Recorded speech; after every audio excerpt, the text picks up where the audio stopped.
What's going on, guys? It's Cimo. So, I was gonna wait to bring you guys this video tomorrow because I felt like bringing you guys a third video today might be a little bit excessive, but this is a really fucking big piece of news that I feel that I had to talk about, and that is the fact that Heavy Metal Foes Electromite, which is its name change, which is supposed to come out in the Link VRAINS pack, which is pretty much the pack that comes with all of the brand new Link support monsters for Legacy archetypes, is actually going to be a TCG import, or I guess rather an OCG import, in Extreme Force, the booster set that's going to be following Circuit Break, which we're going to be getting at the beginning of February. Now, there's a reason why this is such a big deal, and the reason is that a lot of people are speculating that if Heavy Metal Foes Electromite is confirmed as an OCG import in Extreme Force, there's not going to be a Link VRAINS pack, because that was one of basically the most anticipated cards to come out of the Link VRAINS pack,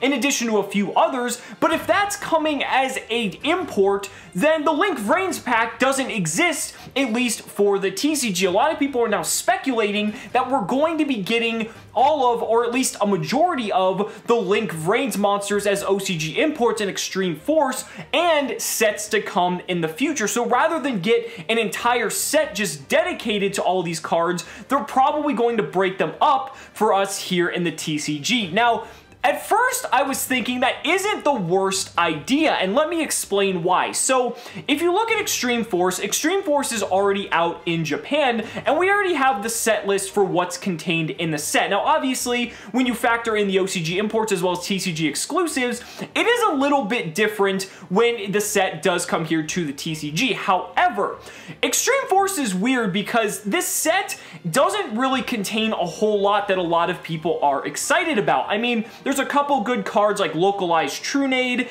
and there's a few archetypes like some like Altergeist are getting some new support cards, but like nothing that everyone is just freaking out about compared to something like, let's say, Double Helix as it came out in Circuit Break, or maybe like Firewall Dragon, or some of the good cards that came in Code of the Duelist.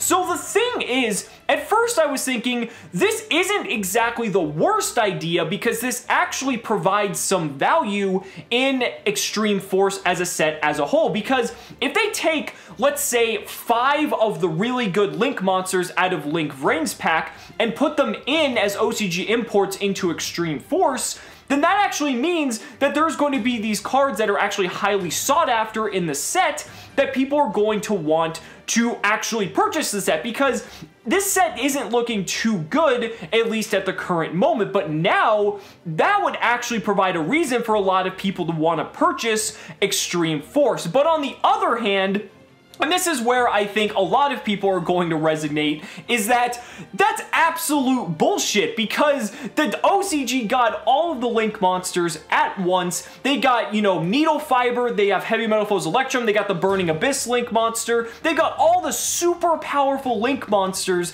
that are in the Link VRAINS pack, and not to mention the Link VRAINS pack also contained probably some of the best reprints that we could have possibly asked for, especially from a competitive standpoint. I mean, Brilliant Fusion was in there, Invocation was in there, Macabre was in there. There's all of these extremely viable competitive staples that were a part of the Link VRAINS pack. So if the Link VRAINS pack ends up just completely just not existing as a result of this, then that's absolute bullshit, because that's a product that a lot of people would have loved to have here in the TCG. And I can't count the reprints of like Invocation and stuff like that in the OTS pack, because that's a rarity bump. That's not a valid reprint to actually solidify and, you know, make a card like that more widely available to lower the price. Because if anything, that's going to maintain the price of the current rarity, and then there's just going to be a more expensive Ultimate Rare version that's on the market. Even though there's technically more of them circulating around,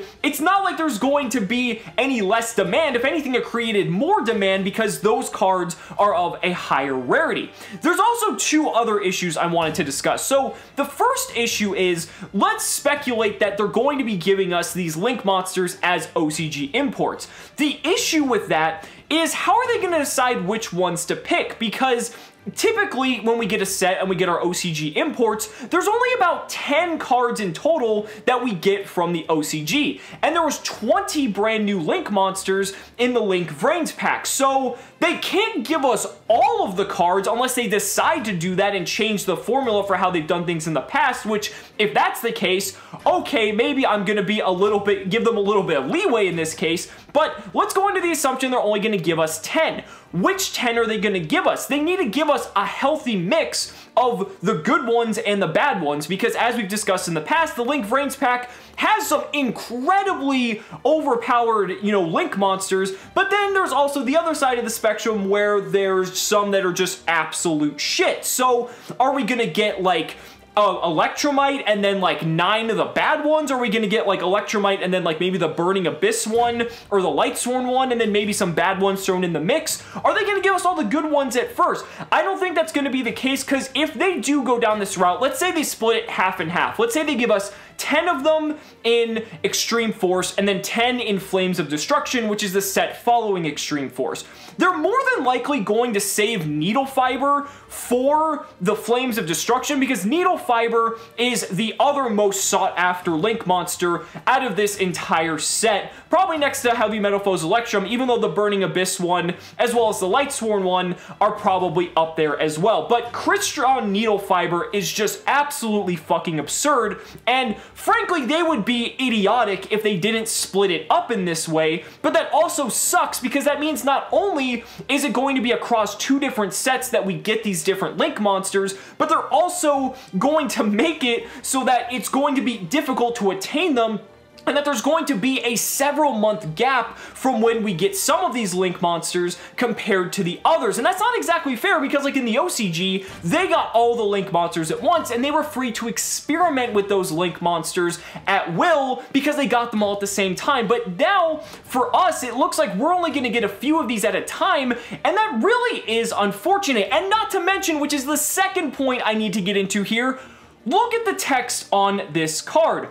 It's going to be a fucking secret rare, which is really no surprise, frankly, because Heavy Metal Foes Electromite is absurdly fucking busted, but at the same time, the fact that this is a secret rare means it's going to be a chase secret rare at that, and in addition to that, what are they going to do to the other ones? Are they going to rarity bump those to high hell as well, and make those even more difficult to attain? That's the fear that I ultimately have. Now, some people might make the argument that with the Link VRAINS pack, they might have, it might have been traditional to any other set like that, where it's kind of a smaller set that only contains about 40 or 50 cards. It's an all rarity set, so everything's like either a super or an ultra, and then you get a secret rare, something like that. So people might make the argument that, well, with a card like Heavy Metal Foes Electromite or maybe Crystron Needle Fiber, if we got the Link VRAINS pack in a TCG incarnation, then they might just short print it like they typically do of the better secret rares when it comes to a set like that. I mean, we just got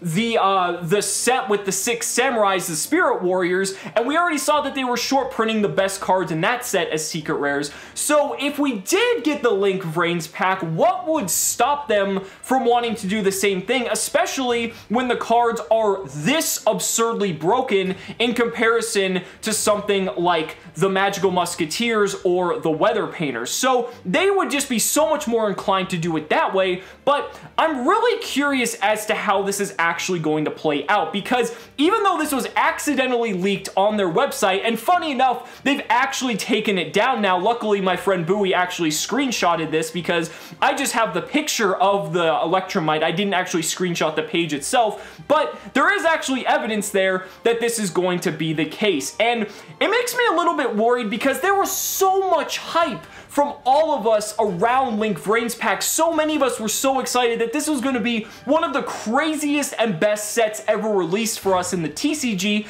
and now that we see something like this where Heavy Metal Foes Electromite is going to be an OCG import, which means that the likelihood of a set like Link VRAINS is pretty much, just hanging by a thread, really makes me disappointed, because this was something that would have really kind of reignited a lot of people's interest in the game, because it's adding so much diversity in terms of people being able to play archetypes and decks they weren't able to before due to the Master Rule 4 implementation, and now that that's just completely just out the fucking window, I mean, who knows what's going to happen. But I really wanted to share this news with you guys because this is a really, really big piece of news, and I'm really curious to hear what you guys think in the comments down below. So guys, let me know what you guys think. Thank you so much for watching the video. Be sure to like the video as always. Subscribe to the channel for more amazing Yu-Gi-Oh content, and if you really found this video insightful, consider backing me on Patreon, because just by pledging only $1 a month, you're investing in my ability to continue bringing you amazing Yu-Gi-Oh content. So thanks so much again, and we'll see you next time.